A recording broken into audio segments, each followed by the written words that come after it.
modified. Podcast activated. Hello everyone, welcome to episode 83 of Lost in Translation Mon. I'm May. And I'm Ajay. This week we watched Digimon Movie 6, Runaway Locomon. Or the Runaway Digimon Express. It's about modelling of trains. Look, there's a train.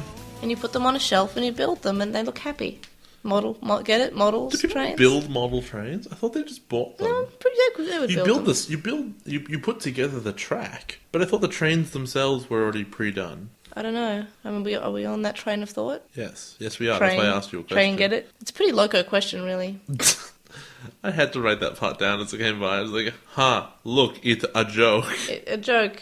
I mean, I was like, I think it's a joke. Anyway, we should probably Well, you move know on. what? Yep. It's a joke for the audience. But there is no way that Takado knew he was saying it. No, and the characters didn't react to the way it was a joke. So it's Yeah, yeah. he wasn't talking to anybody. Yeah, I just sat there saying, I'm not sure if is this meant to be a joke. It was said twice. They said, I'm pretty sure they said it. I remember the one time where he was alone on the train. I'm pretty sure they said that later on, or Jen says it to Parisimon or something. God, they're all so clever, aren't they? Very clever. They're right clever clogs.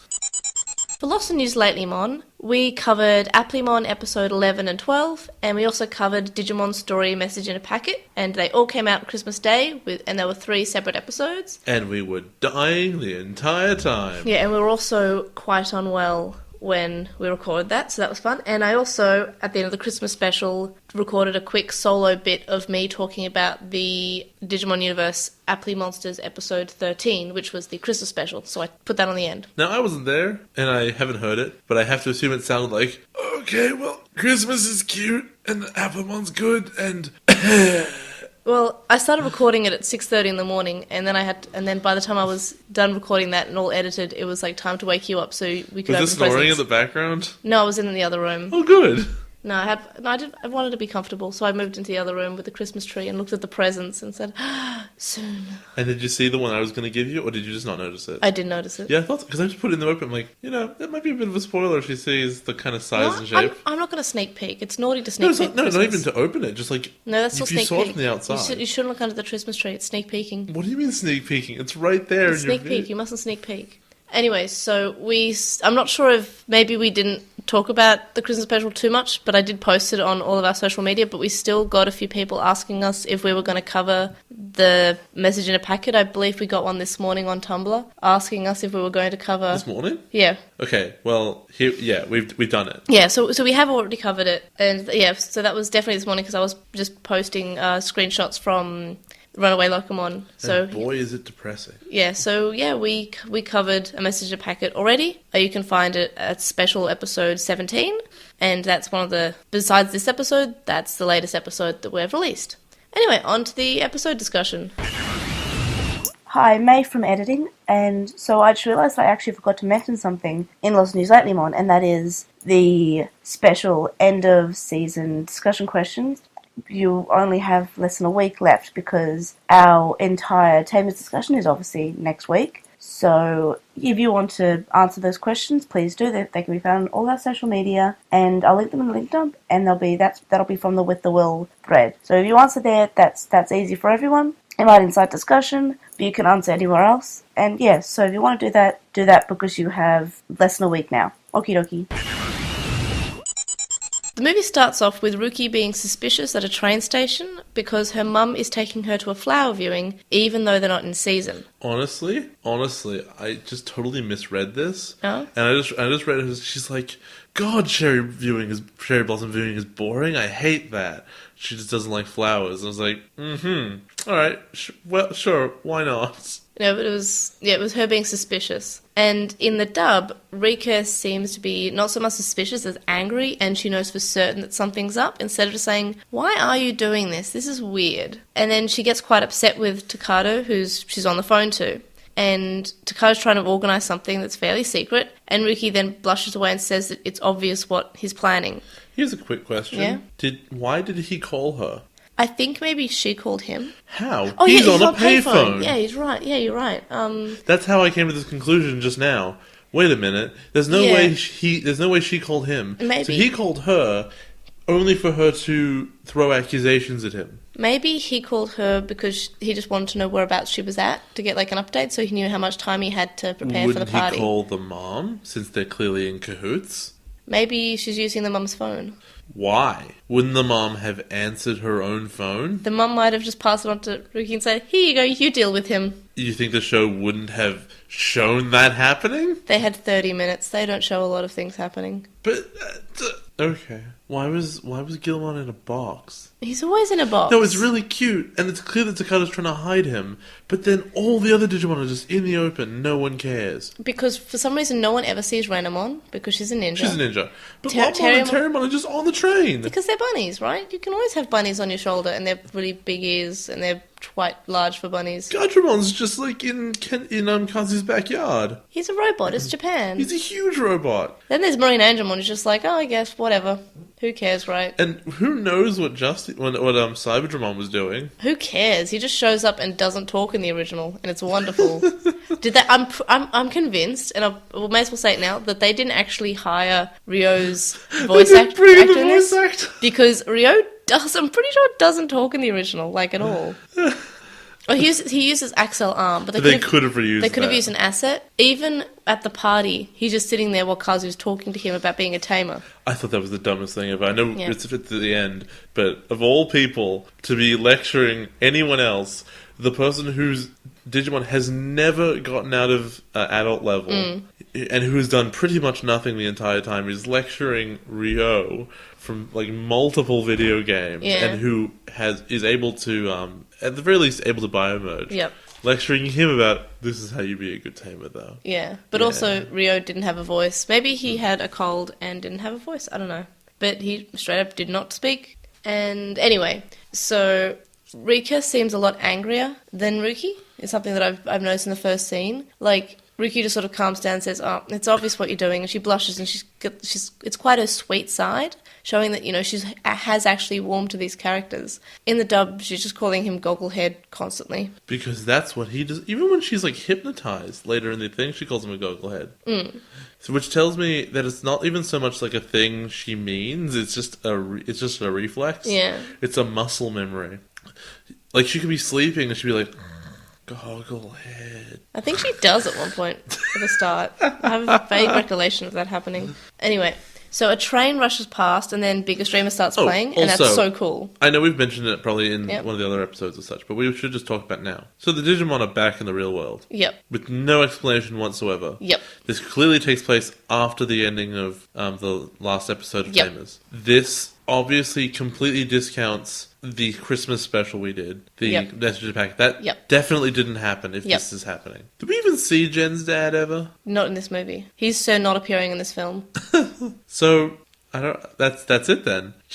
They're just back, and that's all. Because Takado saw the portal and was like, "Great, let's go get him." Yeah, and without any explanation or any sort of flashback to say, "Oh yeah, Takado went down the portal and they came back and it was all happy, happy, happy." Instead of in the message in the packet was, "Yeah, we closed up the portal because otherwise the D-Reaper might come back." That makes no sense because that means the D-Reaper still operates in the digital world and they didn't win. Or no, they had to close off the portal because the D-Reaper may form again because.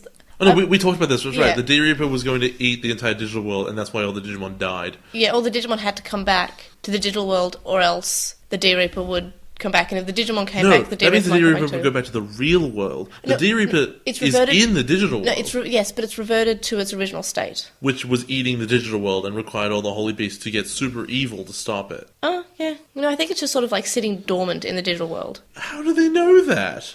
They didn't understand it to begin with. How can they understand it now that they've put it through time travel? I think it's implied that the biomerging, trying to get to the real world all the time, was making the D-Reaper grow stronger. I think it's implied that the scriptwriters didn't actually know what the deal was, and they just thought they could handwave it and hope that children wouldn't notice. Yeah. But we'll talk more about the ending after we finish the actual episode discussion. So, in the dub, we get the Season 4 opening song, which for some reason we've heard it before, was used in the other Digimon movies from movie 4, which is Revenge of Diaboromon. You mean Digimon? Yeah, it's the best song ever. Together we're better as one. Yeah, Digimon. It's a good song. But for some reason in this movie they didn't take out the words that relate to Season 4. So they start singing about something called spirit evolution. I just thought that's innocuous, though. Yeah. I'm not looking forward to seeing what that is, but it is innocuous because, I don't know, fighting spirit is a Japanese thing and evolution is a Digimon thing, and it could be like the spirit of evolution, and, you know, it could be anything. But, yeah, it's a solid song. It is. It's the best, one of the best songs, and probably the best English version song. So, there's a big angry train. Yep. That comes through and tries to murder Ruki. Yep. And then you see LiTmon and Tarimon, who are on a train looking out of a window. I know Susie's there as well, but I don't care. Who cares? Yeah, who cares? And they're being super adorable together. Juri is with Killamon. Who's eating cake. It's really cute. Why do they have a cake? It's for the Ruki's party. But why are they already eating it? Because Kullamon's naughty. Oh, it's a good Kulamon, though. Also, just while I'm remembering it, because I might forget later, but Kulamon has an apron at the end of the thing. I don't know if he has it in this scene. Yep. So, let's assume he does. Who made him this tiny apron? Oh, okay. I want to pretend it's like, you know, Juri or Juri's stepmother or something, or maybe even her dad. It's so small. Maybe it's her dad. Maybe her dad makes so little apron. It's really cute, but it makes no sense. Why would he even need it? Could be a doll's apron. No, he's bigger than a doll. Like a large doll. Like one of those, a teddy bear. One of those creepy murder dolls you see in the haunted houses and scary movies. I hate those murder dolls. They try to murder you. Yeah. Garderomon's in some park. No, he's in the park where they played the card game with Kazu. Just in the open. Just, you know, walking around being a robot. Because who cares, right? They definitely showed Marine Angemon. I don't care. So I didn't write it down. And Takato takes Gilmon to the train station to try and intercept the ghost train. Yep. And there's a moment before he evolves where he looks, for some reason, Gilmon looks very mature. He looks older. I think it's the art style. But he looks less, like, soft. Yeah. Was there an indication that he knew about the ghost train? No. I was thinking, I was about to write that down. I was like, no, let's just pretend he saw it or heard it or something. Because Ruki's the first one to see the ghost train. Yeah. I call it the ghost train. It's Locomon. But, like, to see the big evil train. And she goes, whoa. And then he, with no information, runs to a train station to try and find it or head it off. And then he's doing his own thing. And then later in it, we have Ruki running around to different train stations being like, it hasn't come through yet because the thing is empty. Maybe it only came through 2 minutes ago and you missed it. I think she says that because there's no destruction and maybe It doesn't cause any destruction. Okay, so I'm on the impression that this movie is missing a lot of scenes because they had a time frame to stick to. It does seem that way, because Locomon doesn't do any damage to anything. He puts things at risk, but he never does anything bad. I know, like, I feel like we're missing at the scene at the start where maybe Rumiko hands Ruki her phone or something, that the initiation of the phone call. We're also missing Takato seeing the train or hearing the train saying, what's that? Or even Gilmon saying, I smell a Digimon. Why wouldn't Ruki say, hey, I think I just saw a Digimon when she's on the phone? Yeah, or something like that. Well, because maybe that's what happened, but it wasn't shown. But yeah. It wasn't shown. And then we're missing, throughout the movie, we're missing I feel like we're missing like a few clips here and there. I feel like we're missing like 10 minutes of the ending. We're missing something that buffered out maybe to like a 40-minute Oh, and thing. and how the Digimon are around? Yeah. So we're missing a bit of this movie, I feel. I mean, obviously it's not there, but I feel like they had to stick to the 30-minute time restraint. Is a digital vortex ever a thing before this? It was when they were biomerging from. What? I think. Isn't that where they used to biomerge from? No. I don't know. I feel like they're just pulling words out of nowhere. Maybe it was the thing that was above the big building when the first... The Shagai, or whatever it's called. That was caused by the Shagai. Yeah. Maybe, because that was a vortex shape. And the thing in the D-Reaper was a vortex, and that was like a That was different, tunnel. though. Yeah. That was time travel. Yeah. And photons moving faster than light, or whatever crap they pull out of their butts. It was physics. So then Gilmon evolves, and I feel like the dub lost the asset to the start of the Digivolution because, again, they use word art. And I didn't actually say this, but in the opening title for the English version, like they did with Adventurous Battle, all of a sudden they're using word art, and the Digimon logo is not translated. It's Digimon Tamers in Japanese, and then there's the subtitle Runaway Locomon, but it's in word art again. So I'm not sure why they really like word art suddenly, but here we go. So yeah, they... Wait, when does Takano say the phrase, hey, that's one charged up choo-choo? I think he says it around this part. Yeah. Yeah, they say it just after he evolves. So I feel like the English version, they lost the asset for the Digivolution bit of text that comes across, and it was just very bad word art. And it's interesting that they've seemed to have not made a lot of time translating it besides just using, words. I honestly think they had to pay a songwriter like a bunch of money because there's no way they could translate that one. There's also a lot of untranslated Japanese text, which is usually replaced with English. Yeah, I guess with the trains, there's going to be a lot of it. Yeah, well, at least with the train station signs, they always have romaji for travellers. And so that was not changed, but they still left JR in, even though they call it CR in the English dub. It's for City Rail. Great. It was an interesting know it's change. Japan. And there's literally a sign that says JR, while the voiceover is saying the CR lines. What is the kid going to think? Oh, the C is turned 90 degrees, and then the bottom part of it is extended up. But it kind of looks like a J, but it's definitely They a C. didn't even blur it out. It's as bad as... Look, it's Digicode points to Japanese. Like, we're already established that they are in Japan. We don't have to pretend. In Tamers, and I don't remember if there's like any in 02. There's like Digicode doesn't exist anymore. It was like a one thing in Adventure. When Izzy was in the battery. Yeah. How come that never comes back? You can recode the digital world while you're inside it. Yeah. That's ridiculous. It was too OP'd. It is OP, but somebody should work it out. Yeah. So we find out the train is Locomon, which is a Digimon who's in a hurry and wants to keep on running. And he in has the dub, to keep running. He's just, I want to keep on moving, and it sounds like Edamon. Yeah, no, it's just I said Elvis at first, but no, it's just generically Southern. Yeah, and he's talking so much more in the English version as. But he usual. just says the same thing. Yeah. Whereas at least in Japanese he says different things. Yeah, he says it in different ways, but in the dub it's always the same thing, but he says it more. Well, I just want to talk about this now. Yeah. So you look at Locomon and you're like, well, that sure is a Digimon, that is a train. Yep. Here's a couple of questions for you. How does it live in the digital world? Are there just tracks wherever it needs to go? Actually, can we hold this until we watch Frontier? Because this may or may not be important to Frontier. What? What does that mean? Is Locomon a main character in Frontier? Trains are a very important part of Digimon Frontier. Is this Digimon Spirit Tracks? Yes, it's how they move through the digital world. Okay, what would you prefer? Like 20 episodes where they're walking through the desert, or they're on a train so they don't have to walk through the boring desert?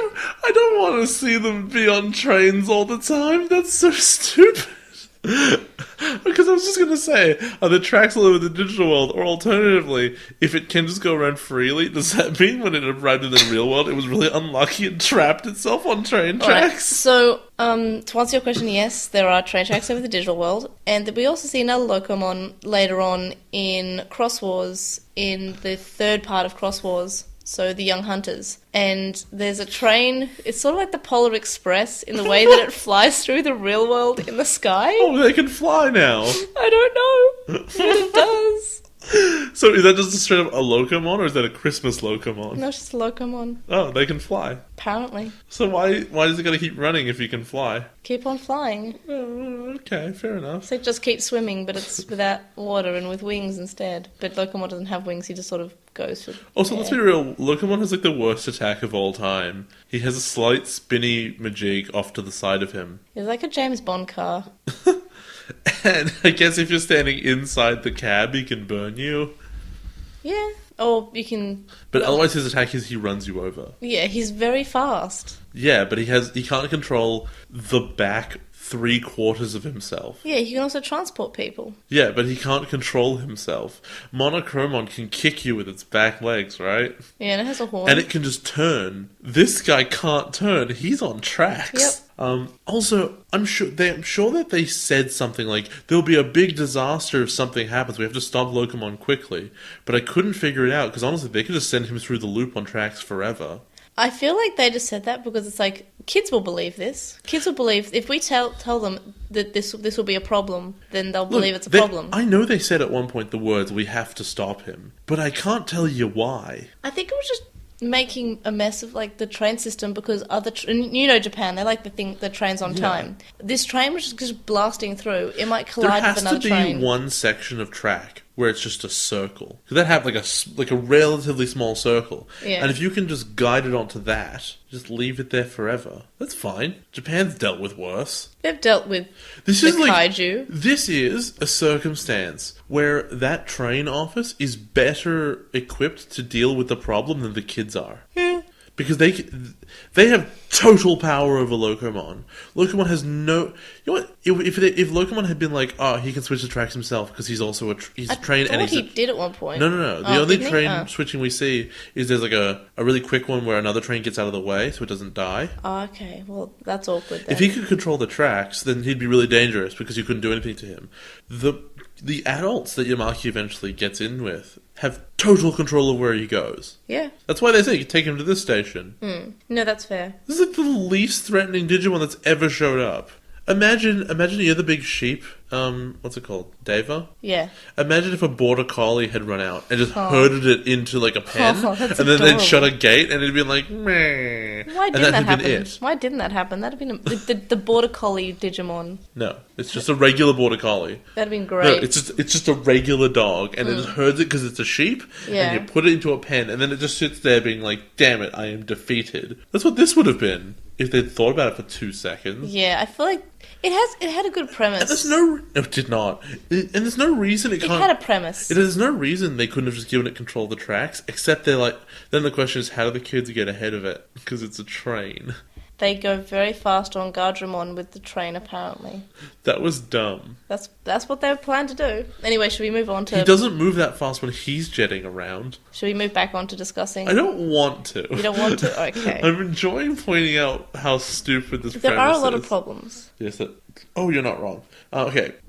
So Takado jumps on board and tells Gramon to tell the others that he's, on the train, and then there's a big train Digimon, even though I guess they already kind of know. Why is the front of the train so different, but the rest of the train is so completely stock standard train? Because a lot of trains, like, have you ever seen the front of a V-Line train? This is a Digimon. Yes, but it just reminds me of V-Line train. But the rest of him is also a Digimon, but they're Yes. just stock standard train. That's because that's what trains look like. They have... But he's a Digimon. Yes. Garurumon doesn't look like an actual wolf. Yes, but this train's meant to look like a real train. Like, it's like a Meant V-Line to. train. Who designed it? It's a V-Line train with a big thing at the front, and then there are the other things on the back. It has like 4 cars. It's not a V-line train, and It's it's a- not purple. It's a small, non-purple V-Line train.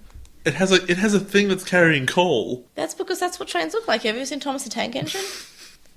What is this? A train from the 1930s? Well, when Takado goes inside, which happens now, he says, "Wow, it's like an antique. It's really old-fashioned inside." And we see a bit with Lotmon on the escalator. Oh, it's really cute. And I just feel like we need to establish that this is probably the best part in the movie. Yeah, it's up there.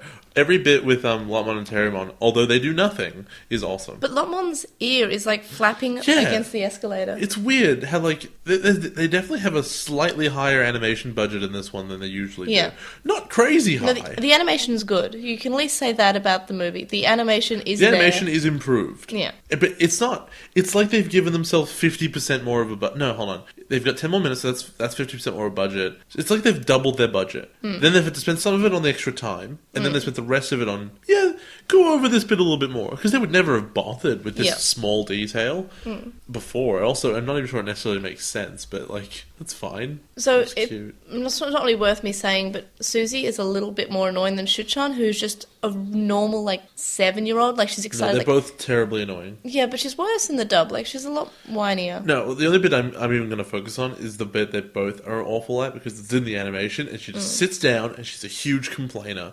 She's been walking for like 2 minutes. Yeah, but she's also... Who is a she? little kid. Me? Yes. And then there's this cute moment when Jen lowers himself and says, you can climb on my back and I'll carry you. And it's really sweet. And then Terrymon and Lotmon also jump on his back. And Terrymon's like, you can carry me too. And Lotmon's like, sorry. It's really cute. And then, like, something happens, and he just immediately puts them all down. Yeah, he just gives up, I guess. We then see that Yamaki shows up at train administration and says, hey, I'm part of the network admin. I'm just like, okay, I guess they believe that now. All right, and they're not going to check his ID? Fine, they're just going to... Maybe he is. And then he's, like, he talks to the two girls with their VR headsets on. And by the way, Hypnos is back. Yeah. Totally back in Back to control. normal. So, no, that office and that setup was inside the government building that got eaten. Yeah, but also, the best part is... The Hypnos was only there because of Digimon. The Digimon aren't the problem. No, but they are. They're back, remember? Yeah, but why they... We're missing so many scenes. How did, like, he needed to get a call. Hey, we think Digimon are back and being harmful. Then they had to open that office again. So they had to rebuild that office with the idea that perhaps Digimon might come back. You know what should have happened? The Battle of None Adventures... of this. Yes, but also, the Battle of Adventures movie should have given some of its extra time that it didn't need to this movie, which needs more time. Because if we just cut a lot of the filler in Battle of Adventures, like... Even though it was cute filler, it was still like we didn't need to see it. Like the English dub cut the cute moments of them scuba diving. Maybe if we give, a bit of time to this movie that wasn't needed in Battle of Adventures, we would have two good movies. You know what this movie doesn't need? What? Any of its core plot. No, it needs some None of things that's relevant at all. It needs some things to explain the core plot of... No, like the core plot of, like, there's a train and it's really nuts. Yeah. So it's loco. Haha. Like, none of that's relevant. What are the Digimon doing here? That's what I want to know. And they never explain it. And they never will. Yeah, that's really sad. So, in the dub, when Yamaki shows up, he says that Hypnos sent him. Like, Hypnos is dead. Well, Hypnos it's not. dead. It's not there right there. Hypnos dead.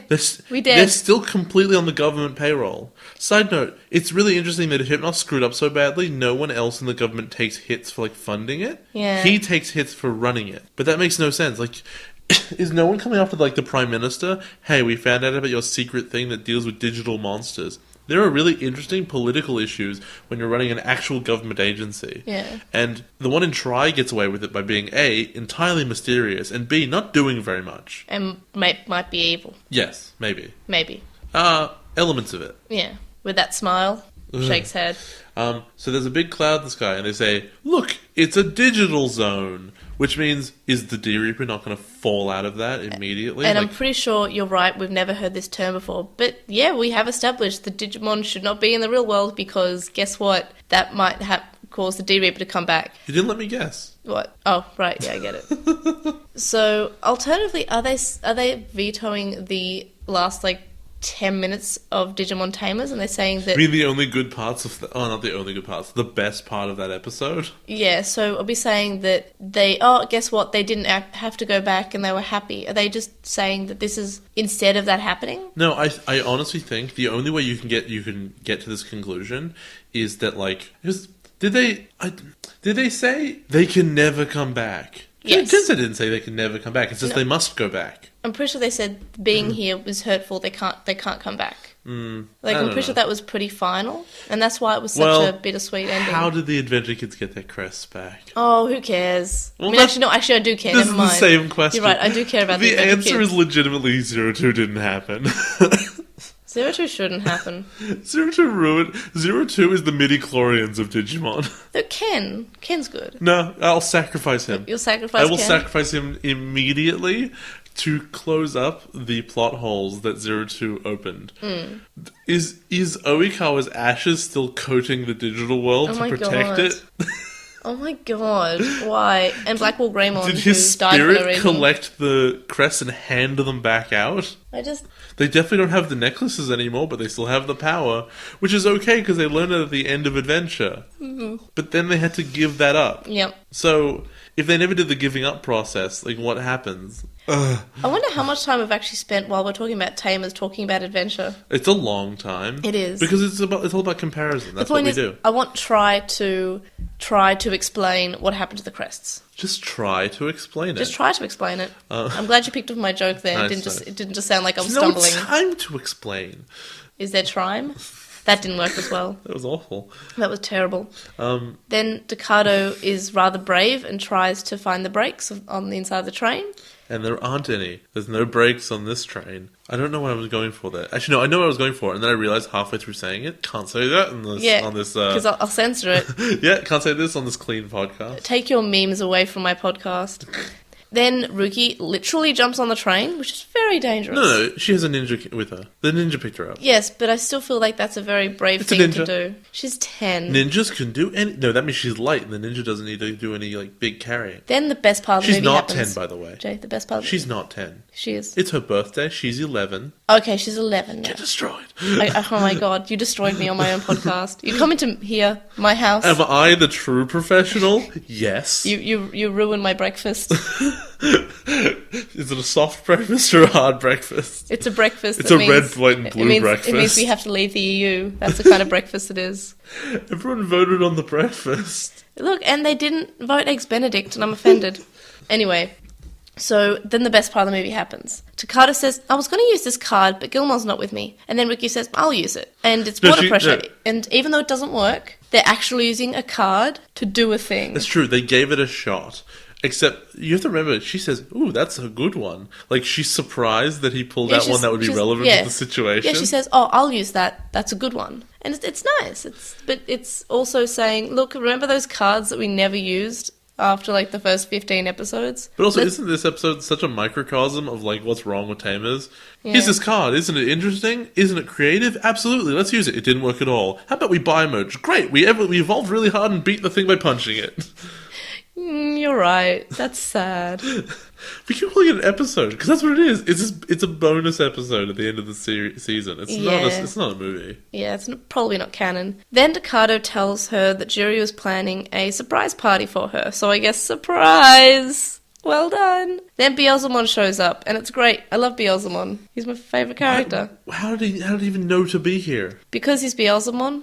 Where are his tamers? Well, where's his one tamer? I think the sister was the tamer. I think the brother has to share. Like, that's whoever has the Digivice is the tamer, and she had it. Okay, I'm going to theorize something. That is why he's here. He's left his partners again because they were fighting. Because they each grabbed one part of the arc, the D arc. They broke it. And they shattered it. And he's like, not again. And he's like, okay, I give up. People are terrible again. Also, speaking of which, Beelzemon has a motorbike. Does not particularly talk. Oh. Also, yeah, the motorbike kind of died, didn't it? Well, this is not the same motorbike. This is a new one. Did he just grab it from someone? Is this like in Revenge of Diaboromon? He didn't buy it. When they stole that girl's bike? Yeah, but there's a really funny line in English. I don't know if you caught it. It's just when he does die, because Dukemon does this one attack. Side note: Beelzemon can beat everyone. Yep. He can kill all these other Digimon, but he can't beat this train. What level is this train? Also, Is it a Mega? I didn't quite. Yeah, it becomes Mega. Yeah. So it's not Mega. And Beelzemon can't beat... Beelzemon can beat Dukemon in hand-to-hand combat. Also, and he can't beat this train. He's not Blast Mode. No, he's not. And he never becomes Blast Mode either. I feel like maybe he can't become Blast Mode anymore because the gun was destroyed. But he became Blast Mode after the gun was destroyed in Tamers. No, Yeah, at the end of the season, he was in Blast Mode. Yeah, but then his gun was destroyed, and then he fell down and de-evolved to Itmon. I don't think he became Big when he evolved again after that, he became did he? Blast Mode, I'm sure. I can't remember him doing it again. So... Like, him showing up here makes no sense whatsoever, and then he immediately disappears, and he gets knocked over, even though he should win this fight immediately. Does he talk in the original? I don't remember. Because I'm not sure he does. Do we have like two characters who show up and then proceed not to talk? Why do they even include them? And then so his bike gets destroyed. Does Juri talk? No. Did they decide not paying 3 voice actors? So... Did they really want to have the animation budget that high that they said, let's have these 3 characters show up? That's why the animation is so much nicer. Let's have these 3 characters show up and not give them any lines. Does Kazu talk? Oh, who cares? Yeah, too much. Yeah, because he talks to Ryo, who doesn't talk. That was Kenta, wasn't it? That was Kazu. Sorry, does Kenta talk?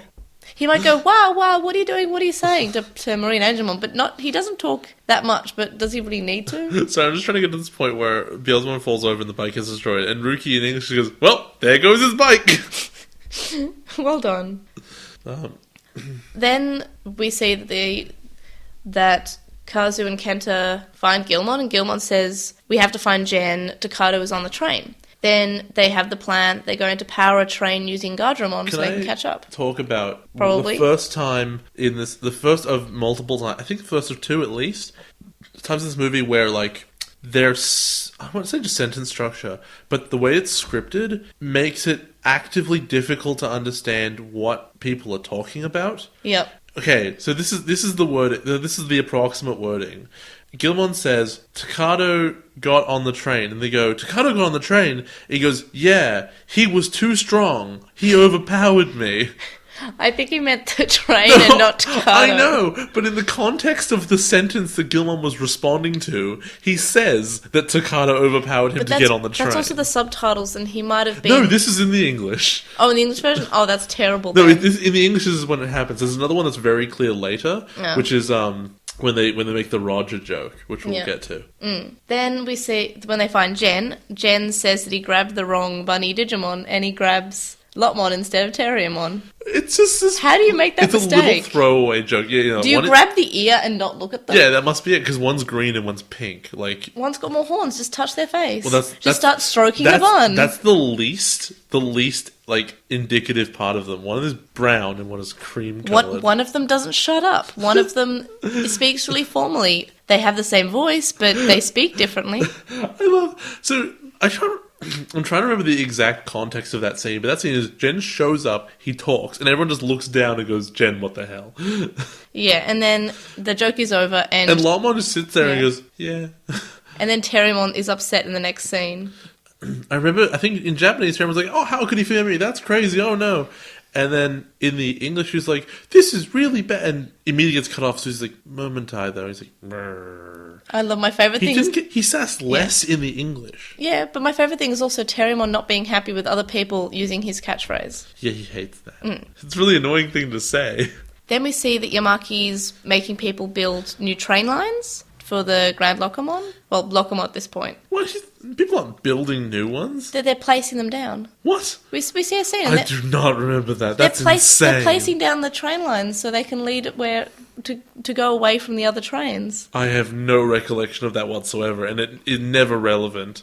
I just feel like it was a good plan, even if they didn't That's a follow terrible plan. Placing train lines takes more than 20 minutes. Yeah, but... They have to make the parts. No, I think they just had extra parts lying around because plot, I guess. Fine, you have to dig up the ground. How long did it take for your work for them to redo the train? Okay, this is what happened.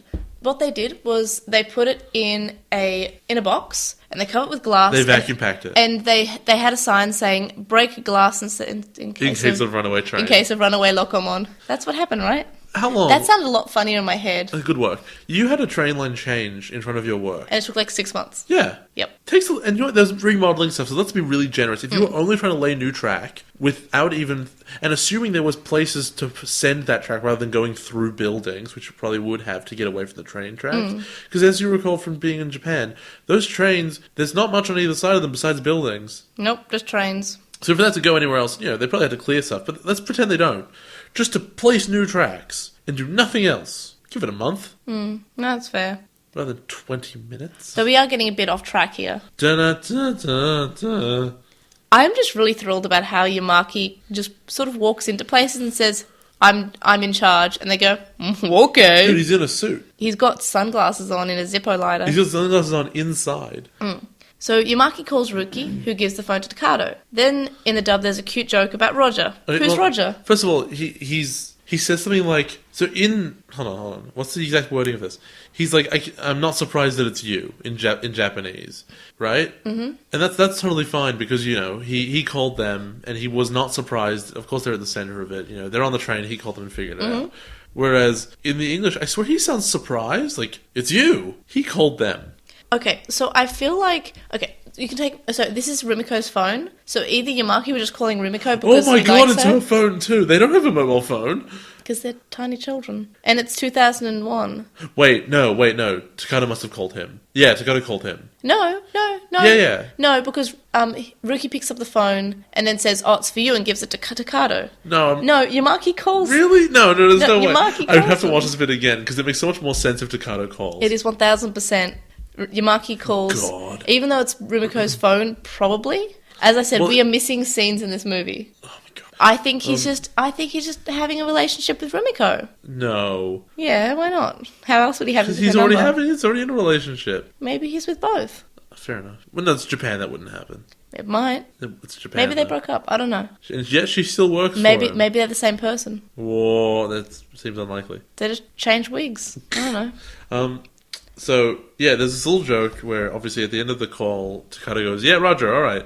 And Ruki goes, so who's Roger? And Takata goes, well, and, like, as he's saying that, he gets interrupted, and she goes, why'd you have to bring him into this? I hate him. It's like, she really hates Roger. She can't believe Roger's involved now. I feel like it just sort of like this. She's on another track. Get it? Trains? No, so it's clear that she actually means Yamaki, right? Yeah, but obviously. In the Japanese, she says, I don't want adults, I can do this myself. Yeah. Which is a very broad statement of, like, independence and, like, confidence. Whereas in the English... the adults kind of help save the world, Oh, absolutely. by the way. Yeah. So she kind of should trust She them. forgot about the Wild Bunch actually Yeah. being legitimately helpful. Who aren't in this movie. At all. At all. So, wouldn't it be funny if Yamaki walked in with the Wild Bunch behind him? We're all from the network admins. Anyway, so in the English, though, she says, I hate him. I don't like when he's involved. Yeah, and the dub is A, directed at him. Yamaki's been very helpful lately. Yeah. And B, yeah, now it's really personal and she just doesn't like him and it becomes... It's not a statement about herself, it's a statement about him, which is weird. So she grabs a wrench and she's going to smash the train. Where did she get this giant wrench? It was just around. Is it part of Locomon? Actually, it was encased in glass, and the glass said, break in case of plot. But everything in Locomon, before people got into it for the first time, would be part of him, right?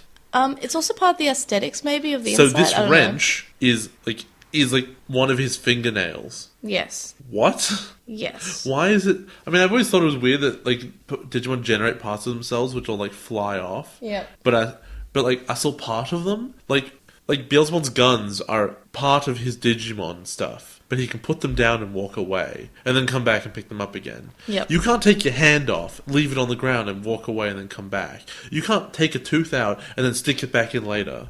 You have very valid points, but I still think it was encased in glass, break glass in case of plot.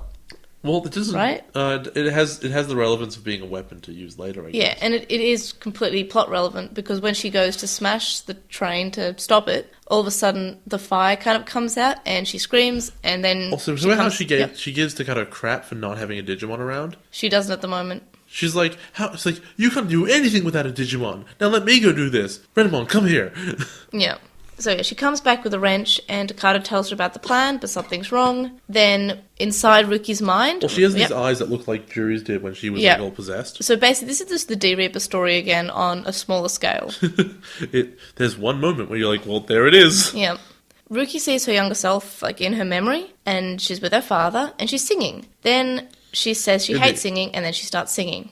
And this is the song that she was humming in Message in a Packet. You know how I said at the start of her scene she's humming a song? Yeah, it's this song, which is Promise of the Setting Sun, I think it's called. In English, the song that her child one sings is Garbage. And because the song in the Japanese is very nice. And I was like, oh god, all the singing is going to be trash. And then they do the thing where she flicks over from being young to being her own age on the swing, and then you go to a really great song. That sounds awesome. And I actually wrote down, this sounds really Disney-ish. So when you told me this was done by Disney, I was like, well, that makes a lot of sense. So basically, Ruki is a Disney princess, and she's singing a very Disney song. Like, it's a very Disney movie song. It is. And then she goes to high school, and she becomes a High School Musical character. In fact, she's such a princess, she gets called a princess later. I'm so mad. Why couldn't you just go back to not talking like in the original? Isn't it really insulting calling her a princess since we've established that she's the Digimon Queen? Yeah, at least they call her the Digimon Queen if you're teasing her, right? So Ruki starts attacking Takata, and then Ruki keeps saying to get out of her way and that she just wants to sing, which is really creepy. Then Gilmon is picked up by the train, Shuchon almost gets hit by the train, Lotmon and Terriermon switch, which is kind of this dramatic moment of... This really high-speed switch. So you know what I mentioned? That, like, Ruki's storyline in this episode, because she's only ever mentioned her dad once before, right? And she receives no closure here. She just sees a ghost of her dad. Is it possible that she's just Cody? Oh my god, you're right. Though Cody has more of a an on-screen history about his dad. Like, we don't actually know what happened to the dad except he left. I bet her dad's a police officer. Well, he left, so... But it's not said like...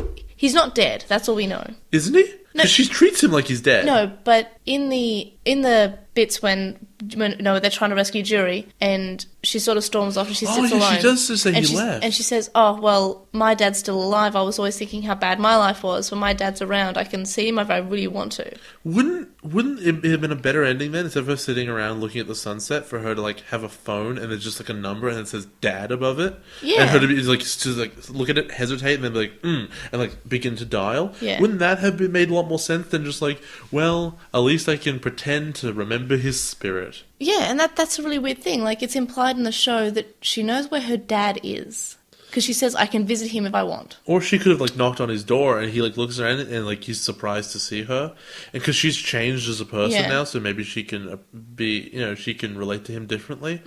But I would like to go over this now, because let's be honest, this storyline means nothing to the rest of the episode. What does the dad thing here accomplish besides saying she misses her dad?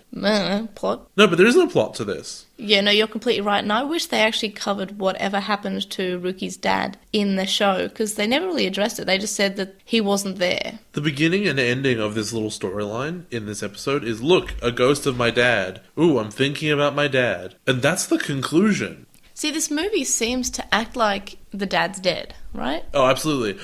You know how I know it does that? Because I really thought he was dead after watching this. Yeah, but then you remember that he's not. After you reminded me. Yeah. Anyway, back to our usual train of thought. Please, you have to stop. Who are you, the English writers? Yep, I should just be hired to write for Digimon, really. My puns are fantastic. Something about Ruki wanting to win Australian Idol? I don't know. Oh my gosh. So she starts trying to murder Takaru and Renamon with the wrench, and this is a pretty cool scene. Well, Renamon can take bullets to the face and not feel it because she's a Digimon, so the wrench, I think it would have been much funnier instead of dodging the thing, just to be standing right in front of it and taking it. Like, just being hit with the wrench in the chest, being like, small child.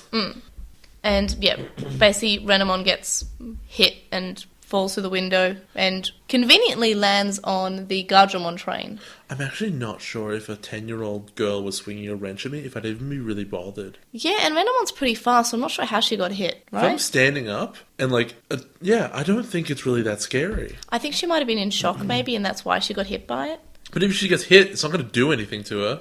Yeah. A 10-year-old girl can't put that much force behind something. Maybe the fact that Parasimon's there maybe gives her more strength. I guess that's legitimately possible. If it's piloting her, maybe it's giving her its strength. So, let's see. So this is the part where we find out that Ruki and Lokomon are both being controlled by Parisimon? Parisimon. Parisimon? Parisimon is how they would usually pronounce these sorts of things. Yeah. So, let's probably go with that. Parisimon, right. And I'm just noticing that Digimon's pretty weirdly into tentacles and mind-controlling girls. Recently, in this season. Yeah. And there's a bit when Ruki's standing there and the purple, like, feelers come out, and I go, well, that's just the D-Reaper thing again. Yeah, and it looks like when we first saw the D-Reaper appear from Jury. Yeah, exactly that. When it's got the big arms and just sort of explodes out of her. And it's quite similar in tone. And even then, when the invasion happens, it looks like the D-Reaper agents are showing up. So it's very much sort of a similar sort of thing that we've just seen. I can't physically understand how a parasite, and just understanding the way that a parasite would operate, in that a parasite has to, be connected to something in such a manner that it would gain a benefit, without obviously killing the thing. If it's designed to do that, how it could possibly interact with a Digimon that's a train, and a human from the real world.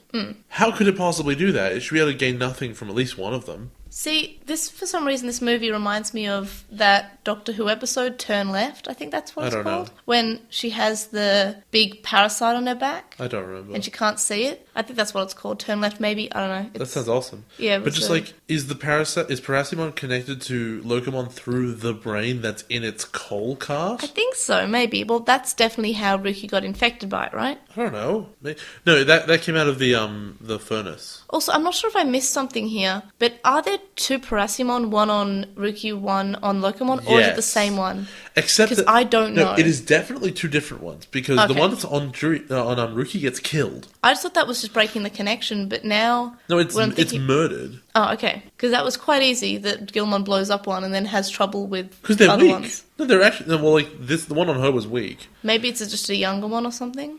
I don't know. Is that even relevant? I don't know. It seems that the other ones are quite hard. Itmon's young. Oh, good point. It just seems they struggle a lot more with the other ones, and this one seems like it dies pretty easily. Well, I don't know. They're really its power level seems incredibly mixed. So yeah, that's what gave me the impression that it was just a connection from the one that's already in Locomon. That's why it died so easily. But they don't do that. I know. That's why I thought that might be it. So yeah, then Locomon evolves to Grand Locomon, and it's bigger, and it gets pimped. His ride. It gets blinged up. Blinged up. In the dub, Dakota was telling Ruki to hold when she's dangling from the roof, and he's saying in the dub that she shouldn't give up, and that she should just try harder. And it's not like her to give up. And in the original, he's just telling her to hold on, which is fair enough.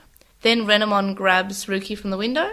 Grand Locomon disconnect the train carriages, and then Parisimon grabs her again. Then Takato Matrix evolves. Renamon and Dukemon say how they love hear Ruki singing. It's a bit of a random thing to say at this stage. I keep on almost saying Jury because Also, I'm so used to Jury being under control. She sang in her dream. She didn't actually sing. I think it's implied that she actually did sing through the dream. I got that too, but we never see her sing in real life. In fact, she never does in this episode, and she never has before. How could they possibly make this statement? That's why I think that it's implied that she's singing through the dream. Like she's singing, then that would be terrifying. Wouldn't it have been actually much more terrifying if while she's attacking Takato, she was just singing the whole time? I think that's what was meant to be happening, but was never shown because, again, we feel like we're missing scenes But here. instead of just saying, I want to sing, just be singing the whole time. That would differentiate this as a scene from, the D-Reaper and stuff.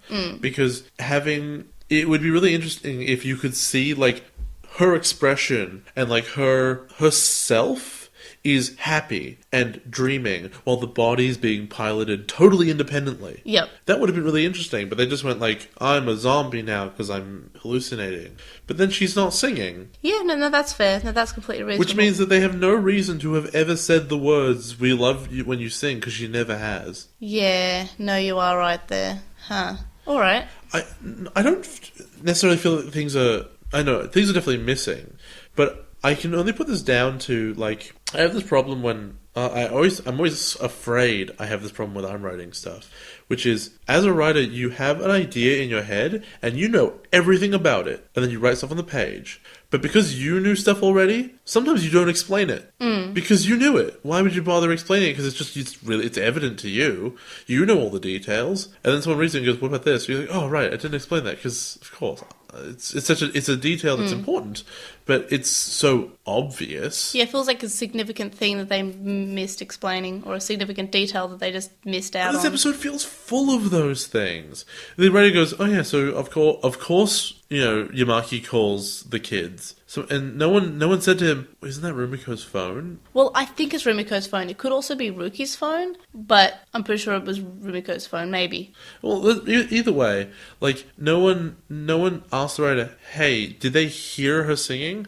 And if his answer is, well, of course they did. She was singing during this. No one ever said, why wouldn't you show that outside the dream sequence to establish it? Because they didn't have enough time. Because I just assumed everyone would know what I thought. Because I'm the writer, and I'm the greatest. And then someone has to say, no, you're not. Yeah, that's... Is this the same guy who wrote the rest of the series, actually? Just a quick question. No, it's Doc Kanaka. Yeah, because you mentioned something in our special. Yeah, Kanaka actually says that message in the packet is how he can imagine his version of Tamers carrying on. Well, to be fair, it makes more sense in that it could have happened. Yeah. This one could not have happened, given the information we have. So then more, I can't say it. Why can't I say it? Parisimon. Parisimon. It's just parasite, but instead of I, it's mon. Why is it so hard for me to say? I swear there are other Digimon who have the exact same cadence to the name. Yeah, and I just can't say, because I keep on wanting to say... Seraphimon. That's what I'm thinking of. Parisimon. I know, but I keep on... For some reason, I keep on wanting to say Parisimon, and I don't know why. Parisimon. No. It's Simon with a parachute. No, or Parisarimon. I keep on wanting to say that, but I don't know why. I don't know, that was dumb. Why can't I say this? Parisimon. Parisimon starts showing up, and in the dub, Terrimon's sass is about Digimon falling from the sky being normal, because someone says, that doesn't look normal, and Terrimon says, oh, no, sass. Because he saw the adventure movies. Yeah. Did you not just get the feeling of, what was it? It was not Apocalypse, was it? Armageddon. Armageddon. Look, they're all raining from the sky. That's what happens. In every Digimon movie, there's just tons of Digimon that are the same ones floating in a horde from the sky. Because that could never happen in an actual episode, but if it's a movie, let's go. It happens every day. We love drawing the same Digimon over and over. So it's revealed that this was Parisimon's plan, and Nice. it's to open the gate and invade and link both worlds. And it's basically the D-Reaper agents again, because they look kind of similar when they're all descending. But these ones are actually Digimon, rather than Ultra Beasts. Then Justimon shows up, fantastic. And doesn't say anything. And in the dub, he talks because Justimon's mouth doesn't move when he talks. And he calls Ruki Princess, which is annoying. We've been over this. And yeah, I'm pretty sure he doesn't talk in the original at all, but I could be wrong. Besides screaming his attacks, which are just assets, he doesn't have any original dialogue in the original. Then Byasamon shows up and saves Shuchon, who hugs him. Then Takato starts screaming, and for some reason his penis starts glowing. What was Beelzebub doing this whole time, by the way? Being there.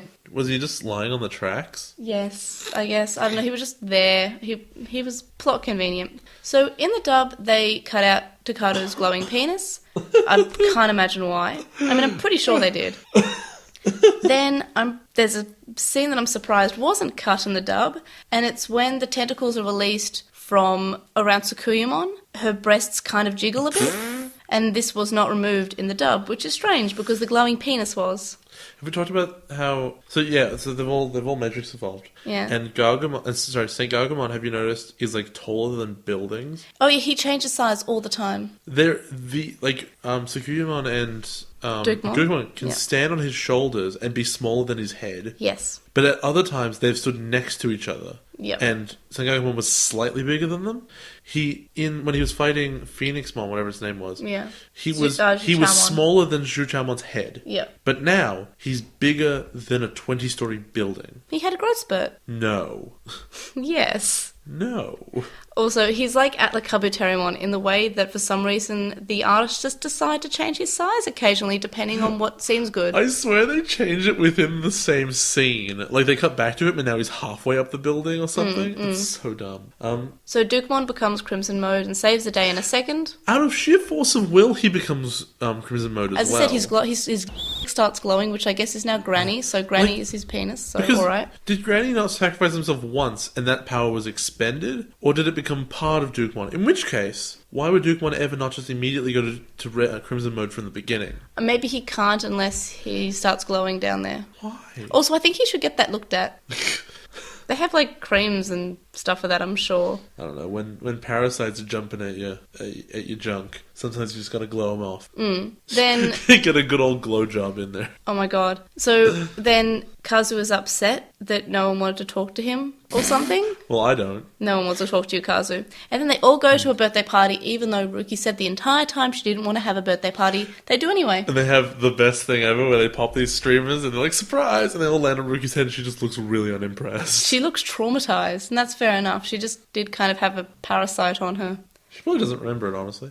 Then Kazu, in both versions, is talking to Ryo about being a tamer, and Ryo is thoroughly unimpressed. And Shuchon is singing The Biggest Dreamer, which is cute. And in the dub, Susie is singing about Princess Pretty Pants. She loves being Princess Pretty Pants, alright. Even though I'm pretty sure Terriermon was Princess Pretty Pants instead of her, but for some reason now it's Susie being Princess Pretty Pants. I think the worst part about that is that, like, Biggest Dreamer's opening is in English. She could have just sung that she wants to be the biggest dreamer. Yeah, but it's not the English, but it wouldn't carry over to English audiences because the English audience don't have Biggest Dreamer. It doesn't matter. She could have had that and been like a really nice inside thing. Oh, and yes. it would have been short enough, they probably wouldn't have had to pay the rights for it. No, that's fair. Yeah, it's like, what, 10% or 15% or something? No, it's I don't know, I think it's just a certain amount of bars. Yeah. But, like, if she was like, I wanna be the biggest dreamer, and just cut away. Also, shouldn't they already have the rights to the original music? No, because Japanese rights are really weird. No, that's fair. Japanese rights, you also have to pay, like, again, depending on what country they're in. Oh, okay. I didn't know that. Yeah. It's So- one of the things that makes, like, their voice acting really expensive. No, that's fair enough. So then it's Ruki's turn to sing, and Takato tells everyone to not make her do that, which is fair enough. Takato, you are being a good. In the dub, Takato says he doesn't know what's wrong with her. Like, oh, pretty sure you do, buddy. Then Rumiko... No, he doesn't, because she's just thinking about her dad, and no one saw that. Yeah. But he can still have an idea that, oh yeah, she was just saying how she wants to sing when she was being infected by the whatever. So yeah, Rumiko sings instead, and it's My Tomorrow, which is the first ending song in the original, and that's sweet. In the dub, it's a song about shaking it, and she starts screaming, and it's really weird. Because she can't cook or sing. Yep. Tamer's really up in the ante.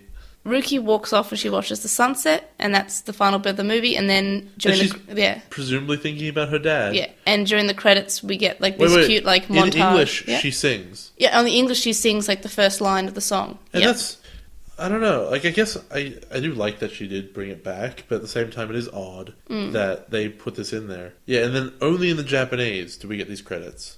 Yep. And yeah, then which is like the best part. Yeah, they're the best part of the movie because there are cute things in it. I've actually got it written down here, and Ruki, goes off to sit alone and think about her dad, which is the last shot of all of Tamers, and it's kind of totally meaningless. Yep. Next line. I was wrong. There's Gilmon bread. All is well. Yeah, they brought Gilmon bread to the party, so the party's not a complete waste. waste. The party? I just thought he went. This was like the next day, and he was at work. Oh, I just got the impression that they dropped it off to the party. I got the impression that Takato was coming out of the bakery because there was they cut between other stuff. Like I think that Terramon and Lotmon were at home, and Gilmon's lobbing a bucket of water at Jerry for some reason. Oh yeah, no, I and Yamaki's standing on a bridge, looking into the distance all sadly and wishing he had a Digimon. Yeah, no, that's basically what happened. Yeah, okay, maybe it was later on at the bakery then. I just thought it'd be sweet if they brought bread to the party, I guess. What do you think of this movie as someone who's new to Digimon? This quote-unquote movie. Oh my god, this is... I've mentioned it enough times. This movie's not a movie. It's like, at the end of the day, if you look at what happened, a Digimon showed up, and then there was a bit of a twist, but then they beat all the Digimon involved, and they send them back to the digital world. This is just that 02 arc, where they're when they're, like, running around trying to kick the Digimon back through the portals. Yeah. This is just an episode of that. Yep. I don't know what was happening in that one anymore, but I remember that it happened. I think that was the Christmas special. No, there was like an arc of 02. Yeah, the Christmas special. No, there's more than just that. No, it was an extended Christmas special, the Digimon World Tour. No, not just the World Tour, but like there was one episode where what's her name? Yoli goes to Somethingville, Kyoto. Yeah, when Kyotoville. When Yoli goes to Kyoto, she has to open up a laptop and kick a Digimon back into it. Yeah, that's right. It's just those episodes again, except it's a train. Yeah, and shorter. Fine, thankfully. It's a train.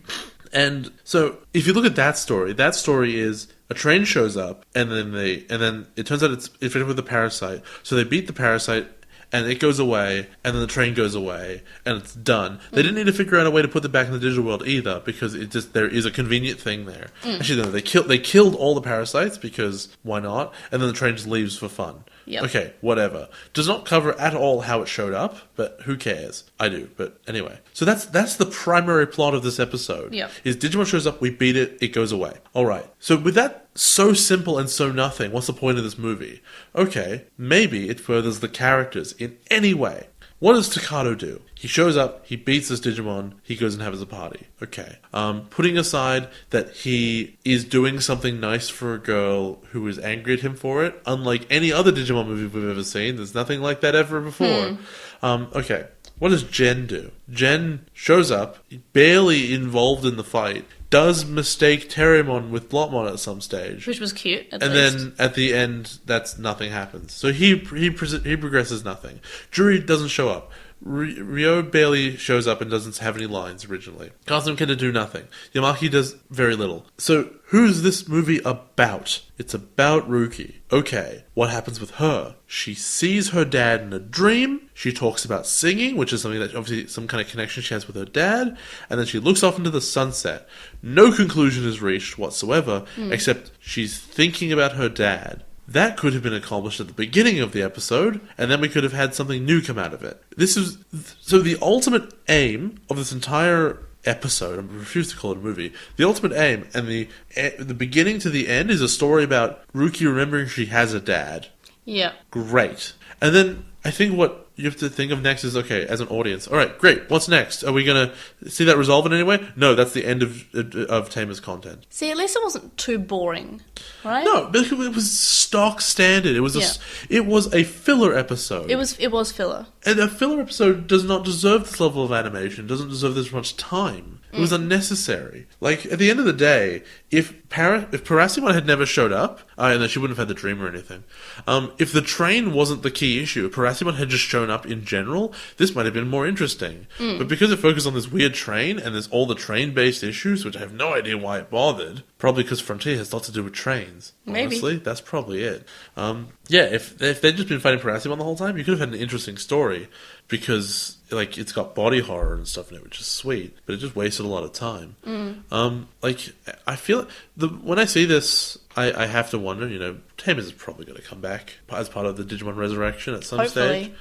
And I think one of the things about this movie does, since it's not by the same writer, it goes to show that the studio did not respect the idea of what Tamers was trying to do, and they were more than happy to just go, all right, sweet, status quo. So what's the status quo in Digimon, right? The kids have their Digimon. Yep. They're in the real world. They're kind of out in the open, but a little bit hidden, because that's what they are in like the first half of the season. And also Hypnos is around. But you remember them, right? So it's basically like they never went to the digital world except for the fact they can buy a merge. Yeah, it's like nothing happened. It's like a greatest hits album. Like, you know, all the good bits are there. That's the bit they all want to see, right? Kulimon's head jewel is red again. I didn't notice that. It is. It's not purple anymore. Yeah, it really feels to me like they did not understand. Juri doesn't mention fate or have any Juri lines. doesn't talk. Juri doesn't have her Digivice. Even though Tamers was about her. Yeah, basically. And Imon doesn't have his friends. He doesn't have blast mode. Yeah, I and Marco are not mentioned or seen. I really get the sense that this was written by like a marketing person who this was written by somebody who was shown 3 random episodes. Yeah. And said, okay, I know all the characters now, so let me put this together. Oh, this one's missing her dad. The writer probably doesn't know the dad's still alive. Yeah. I would not be shocked if I was informed the writer was given a summary of Tamers to write a script around, but did not actually know what Tamers was about and had never watched it. Yeah. Maybe he'd watched Adventure, and he's like, okay, I know Digimon, let's go. And he said, okay, so what's this character? Oh, okay, they live with their mom. Oh, only their mom. Dad must be dead. Yep, dad dead. All right, cool. Well, she'll think about her dad. Great. Who's this person? That's really complicated. Whatever. We're just going to ignore that. I know she seemed really important to the plot, this Juri character, but whatever. Rio, I don't know who that is. There's nothing really in there. Well, they'll pop. Apparently, he's some kind of reference. Okay, we'll stick him in anyway. He'll sort of be there. Beelzemon, he's a loner. It says here, and then halfway through the paragraph, it says something about how he reconnects with his friends. Oh, but he doesn't read that far. Hang on, we missed the best part from the movie. When they're eating, Itmon steals cake from Gilmon.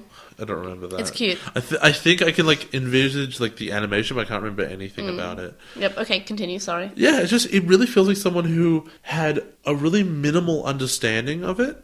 Like he had really small snapshots of okay, that's what Gilmon is. He's in a box. He in a box. Great. Okay, that's everything he'll do. And Takado's really excited. Well, Takado's, that's unfair. He has no character arc in the first place. Yeah, besides being great. And we know Susie's a big complainer. They definitely don't grow up or anything or get any more mature. So complaining is their deal. Yep. Juri's it really feels like someone who, okay, yeah, it feels like someone who watched the first 10 episodes. Yep. And then was given a synopsis of the rest. No, and then was told, by the way, these evolutions happen. Yeah. Because that's the only thing you need, right? Yeah. Yamaki doesn't change. Yeah. Yamaki does change, but in this movie he doesn't seem to be much different. Yamaki does not seem to be friends with them in this episode. Yeah, he just seems to kids. be like you again. Yeah, no, definitely. I really think this is written by somebody. I think this might have been written 10 episodes into the season. I would be really interested if there's a story behind when this was written or by who. And again, I would not be surprised if I found out that person did not watch the show. Yeah, and it was only shown the first bit, and that's why they do a card slash that might be potentially helpful. It doesn't work, but at least they try. Which is the writer being like, okay, we have to include this thing because it's included, but let's just ignore it for the rest. I feel like they've hired a writer because they lost their old writer, right? And they've hired a writer, and they're like, we want you to write a movie. He goes, great. What about this show? Here's the first 5 episodes. And he's like, great. I'm going to put in my due diligence. I'm going to watch 10 episodes because I'm going to feel real good about myself. Well, you meet all the characters in the movie, right?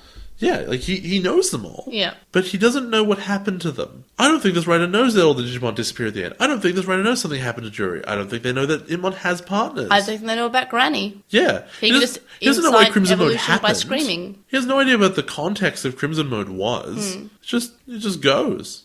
How would you rate this episode? Look, okay. Was it enjoyable? It was fine. It was a 7. Does the plot make any sense at all? Barely. So let's give it the 7. Let's give it the very generous 7, and let's call it a day. See, I was hopping between giving it a 6 or a 7 because it was enjoyable. I wasn't bored watching it. It was fine, but But it has so much wrong with it. yeah, so I'll agree with your 7, but again, it doesn't feel like it fits as a final, goodbye to Tamers. It's not satisfying because it's like, well, you didn't... okay, it's happy that, they got back with their Digimon, but it wasn't explained. So as a kid, I would be really happy because I was like, yay, they got back with their Digimon. But as an adult, I'm saying, all right, okay. Care to explain how or why they're back with their Digimon? It's good that they are, like, well done, congratulations, they're happy, good. But no, that wasn't explained, and I want to know why. What I think this is, and maybe this metaphor is a bit of a stretch, but I think it applies. If Tamers is a puzzle, right, and you've built along the way and you've placed your pieces and everything, this movie is the box top. Yeah. This is, hey, that's what it will look like. That's a general idea of what it is. You have no idea of the journey along the way, and sometimes pieces are missing. Hey, this is a puzzle, look at that. It's saying, this is what Tamers is. No, these are all the characters, this is all the bits you need to know. Or these are all the elements, but it's not what Tamers is. That's a good metaphor, I like that. It doesn't capture the essence of it because it's a box up, it's not a puzzle. And it's totally unrelated when you really think about it. It couldn't possibly be the same thing. No, I like that metaphor. That's a good one. What was the major difference between the Japanese and the English version? God, I don't know. Because there weren't actually that many differences. Like, I mean, I guess Ryo had lines. Ryo flirted with Ruki instead of not saying anything, I guess. There weren't that many changes. I'm trying to think, I'm trying to think if there's anything with Ruki, because obviously she's the most significant element of this. And initially I would have told you, hey, it's that, what's his name? Takato. Takato, reveals the party thing right at the beginning, but you're telling me that he did it anyway, and I just don't remember, so Yeah, I that's guess Rika seems angrier with Takato and calls him a gogglehead still. Yeah, that's not the most relevant thing. I don't know. They changed the song. No, they have to do that. Yeah, I feel like largely it's really similar. Yeah, largely it's similar except for a few bits and pieces. I know what the most significant change is. What? But it's not super significant. It's just really obvious. Yeah. It's that Ruki specifically hates Yamaki rather than... instead of just saying, I don't trust adults, it's, I don't trust Yamaki. This is another thing which gives me the sense that the person did not watch Tamers at all. Because they wouldn't have seen the Wild Bunch. They wouldn't have seen the solution that they brought up. Yeah. Or the only way this could be justified within the context of the universe is she doesn't trust adults because of what Jen's dad did. But she didn't say that. She just says, she didn't. I don't trust adults. She should have said, after this happened, I don't trust adults. Because we know where this is in the Or timeline. after what Junyu did. Oh, well, look, we're referencing the last episode and referencing the fact that they got their Digimon back in the end. Yay! Before we started the show, before we started recording today, I said, this really feels like it would have fit into the timeline somewhere after they got back from the Digi-World, but before all the D-Reaper stuff happened. But that couldn't have happened, because there is no time since after they get back from the Digital World that the D-Reaper wasn't the main story, and that Jury could have been in this circumstance. That's why there wasn't any filler between those episodes. So there is no time at all that this could have fit in besides after the series.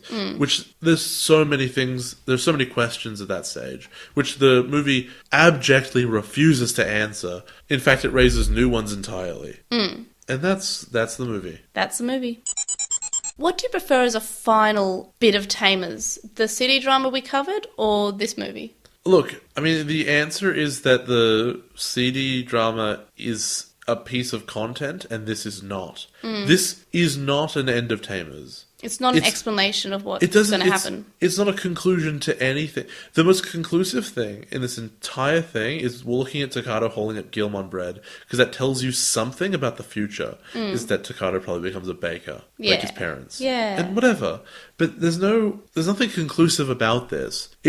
It's like you've closed a book, I guess, and then you've read the last page of a book, and it's like a sad ending, and then you turn the page one more time, and there's I don't know, it's not poetry or not jokes or anything, but there's just a picture of the guys there, but it's a picture that could never have happened. There's no point where they would have ever stood up and stand like that together, so it's more more like concept art, and you're like, is this meant to make me feel something about the end? Because it doesn't. And you try to read into it, like, does this tell me something about how the characters are going to turn out? And it doesn't. It's just a piece of concept art, really. That's what this whole thing feels like. It feels like it's almost fan fiction. No, it does feel a little bit fan fiction-y. Just in the like weird way that it couldn't have gone anywhere, and it feels completely unplanned. And that's one thing I'll really give Tamers, which I don't think I'd give 02. 02 feel like it was pulling it all out of its butt from the like minute to minute. But Tamers feels like it was planned at the very least from episode 1 to 25, whatever, and then 25 to 50. Like, those two arcs felt like they were really consistent within themselves. All the D-Reaper stuff, beginning to end, pretty much felt reasonably planned. There were very few times I felt like, okay, they didn't know what to do, so let's pull something out this episode. Yep. And this thing is a total antithesis of that. At the same time, I don't think the CD drama was that interesting. I found that it was bittersweet, and it was like, oh, they're still separated. The ending was bittersweet of Tamers already. So what all the CD dramas said to you as an audience, if you think about, and I've said this, I've tried to talk about that, the context of this movie, from go look at point A and look at point B and see what happened. What was accomplished, what progress was made. And if you look at the CD drama and you get to the end of it, all that's happened is nothing. You're sad now. That's what happened. I guess Ruki has kind of an emotional journey, but that is an emotional journey that was created for that CD drama. And it made her accept that she could talk to Renamon, except without getting a response. Yeah, and so would you prefer neither? Would you prefer honestly, I think if I just looked at the end of Tamers and be like, look, there's a portal, because neither of them address that. And I think that's the worst part. The message in a packet does, but they fill it with cement. No, but that sucks. Because why bother? I think the thing about message in a packet filling it with cement, I know he says that's how he wanted to end it. Why show that at all? Well, he didn't say that's exactly how he wanted to end it. He said that was closer to what he thought might happen. There's no reason, if you introduce the, like, oh, I'm going to smile, maybe there's a way back into the digital world. Let's close it up. Yeah. That's completely nonsensical. Takano, if he thought there was a possibility that would be the conclusion, I don't think his character would have done that. I think his character would have walked into the portal. Yeah, no, that's fair. Which is weird, because we've established that a human cannot get back to from the digital world by themselves. Yeah. It requires outside interference. I liked my version that I said I wanted last time, where he, instead of coming back, a week or so later, it's like several years later and he's older. Yeah, and I do like that. However, one thing I'll give this movie is a more logical next step after that moment, as long as Janyu doesn't say the D-Reaper will come back. If the D-Reaper was just straight up defeated, and it turned out in the process of defeating it, hey, the Digimon just end up back there, and all the portals are closed. Well, you can't get them back. If that was all it was, and then, hey, we found a portal. It makes sense for the next episode. Okay, we got our Digimon back. Yeah, no, that's fair. But so that kind of makes sense. But I think I'm really grasping at straws because they did say, "Hey, the D-Reaper," huh? Does that not feel like MillenniumMon to you? Yeah, but it says it's on the side of an Easter egg. It's like the presence of this overwhelming threat that no one ever even talks about. For Screenshot of the Week this week, I've just chosen the word art in the intro because I found like it was a beautiful moment for me. But you used that for the last movie. Yeah, but that was like several months ago. That was September. I used the one of Ruki being covered in like the party poppers, and she's like, she's so uncomfortable. I don't want to be here. That's like you on the podcast. I had a great podcast today. It was a good podcast. This is a solid podcast. Well done. I think we did a good podcast. Yay. What about the Digimon design introduced? So we have Locomon, the train. I said this before. It is shocking to me how much this is a nothing. It's a train. It is. You stuck eyes on a regular train. It's when you put googly eyes on normal objects, right? That's the rare school of character design. Yeah. The first enemy in Banjo-Kazooie is an actual cauliflower. So is an actual carrot with googly eyes. Yeah. And the next one is a cauliflower with googly eyes. Yeah, it's just, how do I make something be alive? You put googly eyes on it and you make it talk, I guess. Yeah. What's one of the first enemies in the first level? Oh, it's a termite. It's big and has googly eyes. Yeah, and Well, what are we going to do next? I don't know. We're going to have a cup and we're going to put googly eyes on it. Next, chair. Good character design. What's the first collectible? Oh, right. It's this jigsaw piece. Let's put googly eyes on it. It has googly eyes. Yeah. And it talks. What about slightly large train, Grand Locomon? I don't know. I don't even remember. Because here's a good question for you. Why did it evolve? Not as in like what caused it to evolve. Parisimon said to, and also plot. No, listen. Not what caused it to evolve. That's totally irrelevant. What story progression was... What was established by it evolving? What new threat did it do? It just went fast. It was Sonic the Hedgehog. It didn't even go faster. It changed shape and was still a train. That's fair. Because the problem with Locomon as a villain is you can just stand inside it and be totally safe, no matter what level it's at. If it crashes, you might be buggered. Also, if it's assuming it's Mega at the end, right? So it's Ultimate before that. What's its baby form? Is it a handcart? Yeah. No, it's like one of those little, like, toy trains. Like a little baby one. Okay, like at one point it has to be a handcart or something. Because if at any stage it is not a train, and it evolves to be a train and isn't on train tracks, what's it going to do? I believe Gardramon can evolve to Locomon at some point. What about Parisimon? It's an alien, I guess. It's gross, but it's cool, I guess. It's not the D-Reaper. What I do notice is that the one on Rookie is really small, and the one on the train is really big. And I know it's meant to be like, ooh, one is stronger because it's doing stuff. I honestly think it's just because it'd be weird if they were disproportionate to the things they were attached to. For Postmon Pat this week, first of all, we have a Gmail from Marius who says that they forgot to mention last week that the D-Reaper jury is the creepiest thing of all in Digimon, and how did the other tamers not see something was seriously wrong with her when Jury had those eyes? And that is a good question. The answer is because those were stylistic, and she probably would have looked more normal. She probably would have looked just kind of sleep-deprived if it was in real life. It's much the same way as, like, the age-old question of why does all anime look like it's full of white people, and it's just because it's stylistic and it's not directly accurate. Marius then says that in the German dub, Sakuyamon was female even though Renamon wasn't, and Digimon was still said to have no gender in the scene. The German dub was pretty faithful to the original, except for genders and names. Then Marius says that Ryo should have died, and that he agrees with us. Absolutely. Yeah, Ryo should have died. I feel like that would be the best part for the story. But he couldn't have appeared for half a second in this movie and done nothing. Yeah, but it wasn't canon anyway, so who cares? Yeah. We have another email from SP who says the movie had great animation, especially in the action scenes, which I agree with. And then SP says Dukemon Crimson Mode looked more appealing, and it seemed that the movie hinted at Ruki and Takado being in a relationship instead of Jury and Takado. And I'm like, I guess, like, sort of in the way that he's helping plan a party, but I feel like that's in a friendly way. I think it's just because it feels like Tai and Sora. Yeah, like but we know that they don't end up in a relationship, so I guess, haha.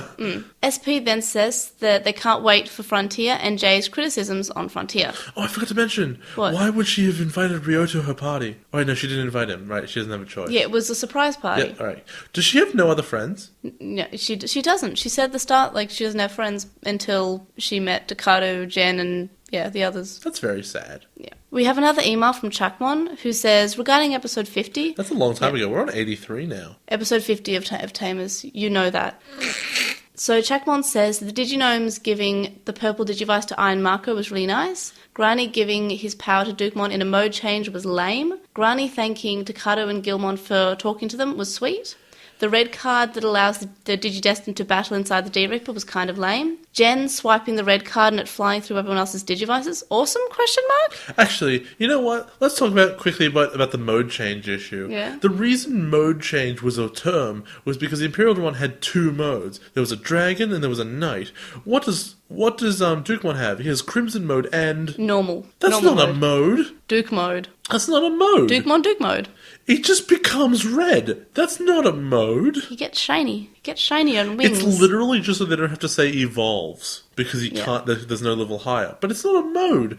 Mode means there's another option, and it's not. Yeah, no, that's fair. It's more of a slide evolution. Would you ever mode change back? Because Imperial Digimon would mode change back to be a transport. And also, it was never said, like, Imperial Digimon, Dragon mode, and Fighter mode, they weren't necessarily like one wasn't stronger than the other. Well, no, in this they case, were. one is stronger than the other. No, fighter mode was stronger in fights. No, yeah, they had different strengths. Yeah, like they one did. was faster, one was just better in fights. Yeah.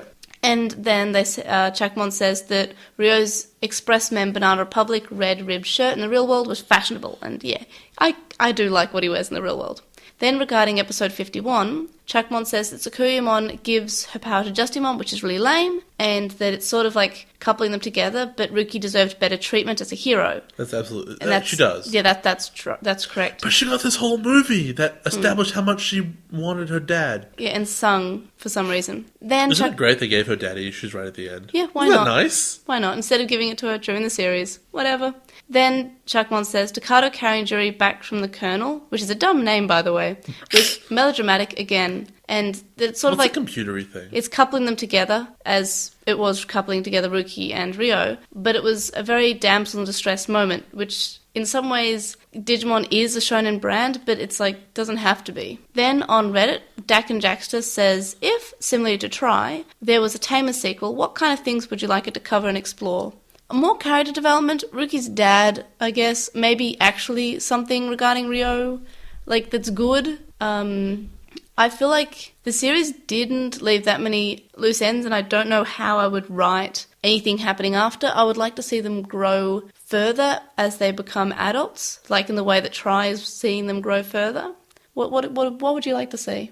I would really like... let's see. Actually, I think I know what I would really like is for, I don't know, maybe Takato to become the bad guy. Oh my gosh, that'd be terrible. What I mean... Like, good terrible. What I mean is that he knows about this portal. Yeah. He knows it's there. And he thinks... And you begin at the exact moment he does the smile, and then the next thing is, wait... No one else can know. Yeah, and then he turns around and he closes the thing. And you can go, 3 years later, and you see sort of how everyone's life is going, and everyone's doing really well, except him. He's infected by the D-Reaper now. No. He's just... Life is normal, and it turned out, in the long run, he didn't like that. Because he plays the card game, and you know what? Yeah. He's sick of it. Because it's not the real thing. Yeah. And everyone else seems to be doing... And, Jen's... He cannot believe Jen forgave his dad. He's unbelievable. He ruined the best thing that happened to them in their entire lives. And finally, he goes, screw this, and he goes back to the hole, which maybe he covered in concrete. Maybe that's even canon. And he goes through, and he endangers them all over again. And the D-Reaper totally wakes up, and it's had all this time to gestate and become something totally different. And learning from how it was defeated last time, maybe it patches itself and it becomes stronger, like viruses usually do that. And I guess it sort of became a virus, even though it was to destroy viruses, I guess. So Takato doesn't go in being like, I'm going to bring the D-Reaper back. He says, his statement is, I don't think it will come back. I think Jen's dad was lying because he lied multiple times at the end. It was clear he didn't care about the Digimon to begin with, and so he just did something reckless. I can get them back. So he goes in, and he gets to have his moment, him be happy, but he does just put everyone else in danger. So I think you can write something really interesting, because Takato doesn't really have much of a character throughout Tamers. So I don't think it's much of a stretch for you to go from somebody who's incredibly enthusiastic about Digimon, you could call him obsessive, and for that obsession to turn into something that could be harmful for all his friends. And I think that could be really interesting, and that would be a massive, massive dynamic shift. And that's your evil Digidestined, but you don't have the Ken cop out. You don't have the, he wasn't evil the whole time. There was other factors at play. And it also wasn't, he was evil from the beginning. You get to see a legitimate reason why this guy would snap. And would do something that why would someone do something that would appear otherwise to be unconscionable? And when they think they are right, there's a show called Wakfu where there is the bad guy can time travel. And his theory, his motivation is, I can do any completely awful thing I want because I'm trying to get back to an early enough point to stop all the bad things I have done. Like, he did a bunch of bad stuff. Now he's doing bad or worse things to make sure he can get back and undo it all.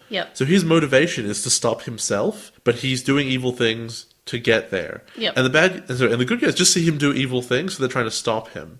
And so his position is just let me do this so I can do the good thing. And that's what in my estimation here, Takato would be doing. It's just let me get the Digimon back, because that's what's really important. And we're being lied to about this D-Reaper thing. Or, we can make this work. And I think that could be really compelling, because that's relatable for, I think, Digimon fans who want this, who I think would naturally side with the idea of Digimon coming back, because obviously that ending is really sucky.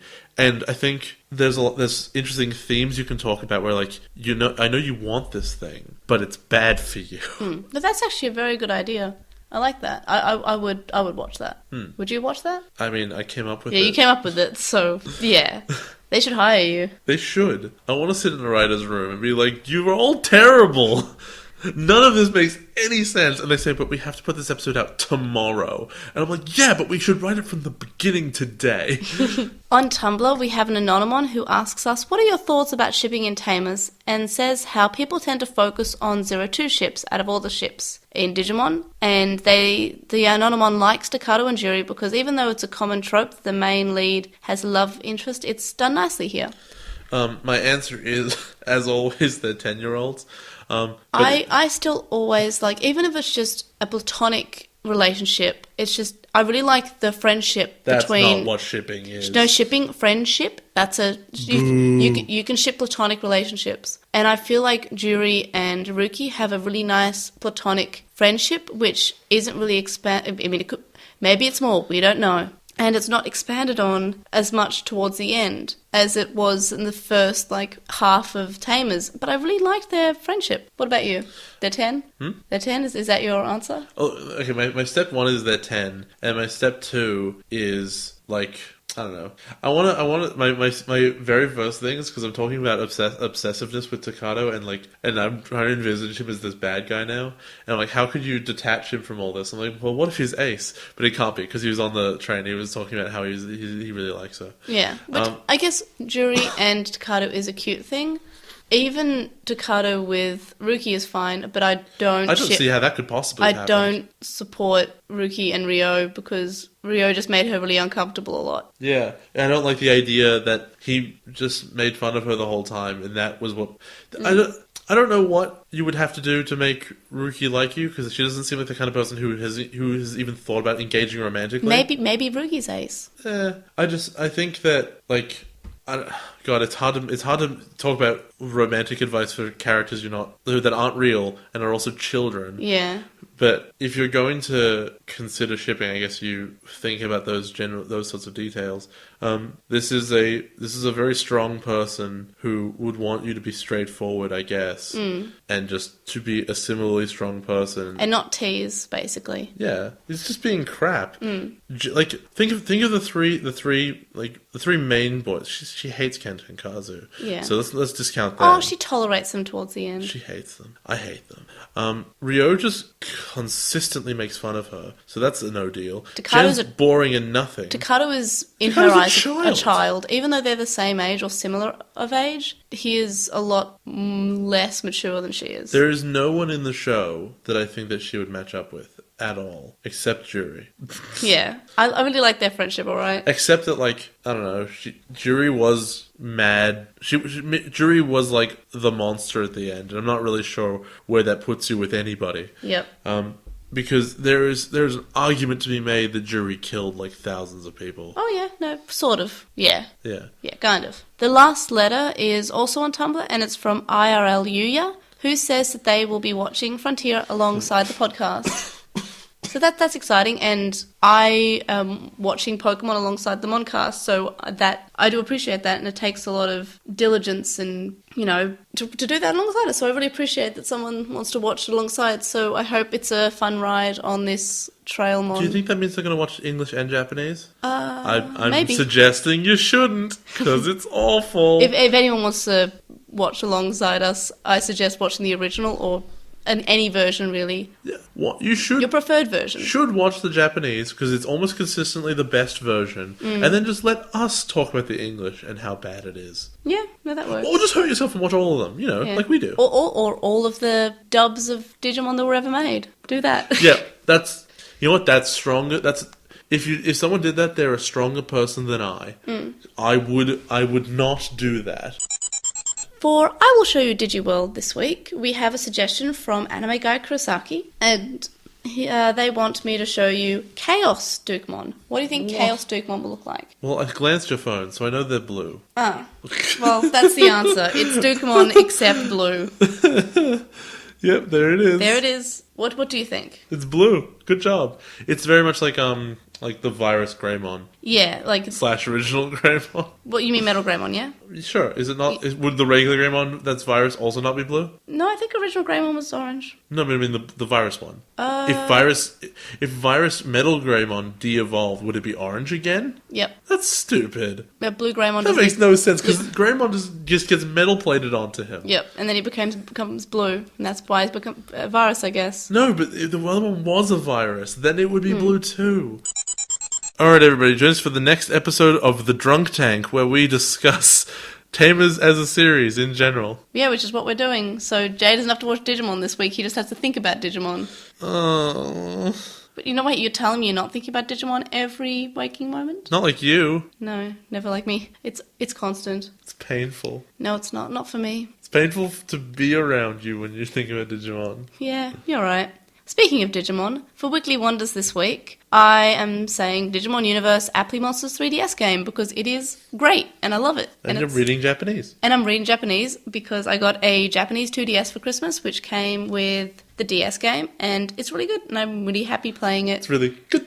And the kanji has furigana, so I can read it, and it's fun, it's cute. You can use the little chips that you get, so you can scan the QR code on the back 5 times a day, and you get different Atmon, and it's really great, and you can fuse them, and I worked out that there's an Atmon that's Scopemon and Tripmon combined to become Stellamon, and it's great, and he has big guns on his hands, and it's baller, and I love it, and it makes me so happy. So yeah, that's what I'm recommending. It's not necessarily something that's easily accessible, but you can buy them on sites like Army and CD Japan and eBay. So you can get it, but yeah, it's in Japanese.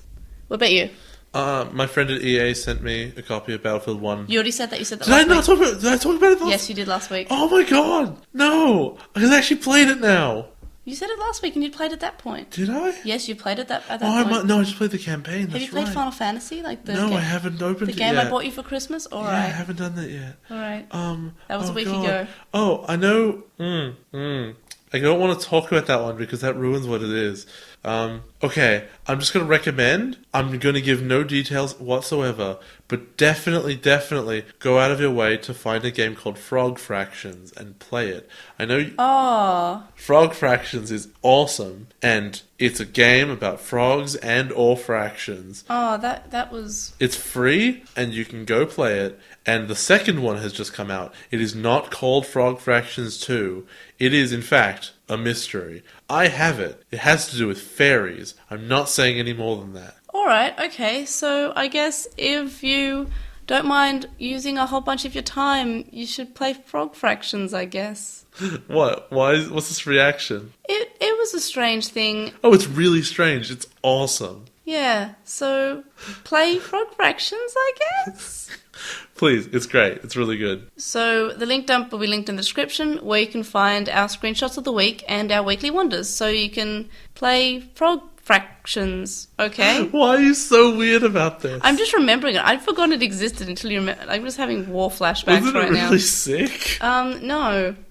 Remember that one time with the trial? No. You can contact us and stay updated. You can email us at LostinTranslationmon@gmail.com, or you can comment on this episode or message us on SoundCloud. You can follow us on @TranslationMon on Twitter, and until January, I believe, Vine. Vine is apparently dying in January, apparently. I don't know. Vine's doing the dine. The dying Vine. And you can find us on LostinTranslationMon on Tumblr, Facebook, and YouTube. We have a discussion thread on With the Will and a Reddit thread in the Digimon subreddit, and we'd really appreciate it if you were to review us on iTunes and or Stitcher. And thank you to our Patreon supporters, Sam Krieger, who has a podcast called The Moncast, which talks about Pokemon and Digimon. Wu Chinglong, who you can find at twitch.tv/Wu Chinglong. Metal Mamemon, Joe, Anime Guy, who is Anime Guy Kurosaki and the number 1 on YouTube. Chakmon, Ishpal Bamba, Hiro Lato, who you can find at Hiro Lato on Twitter. Jason Morosky, Frost Maragic, who is at Frost Maragic on Twitter. Stephen Reeves, who is at WildWing64 on Twitter. Kaidawashi, Mac, Noam, Riku, Red and Garen from Breakfast with Digimon, which is another breakfast Digimon, which is another Brexit Digimon, which is another Digimon podcast, and Chisai, who you can follow at Chisai236 on Tumblr, Corey, and Kyle. You can also make a one-off donation on PayPal, which can be found linked in the description. It's paypal.me/Edgemon. Make sure to leave a note to let us know it's for the podcast. And yeah, we'll see you guys next week for our final Tamers episode. Yay, starting Frontier in 2 weeks. Yay! Yay!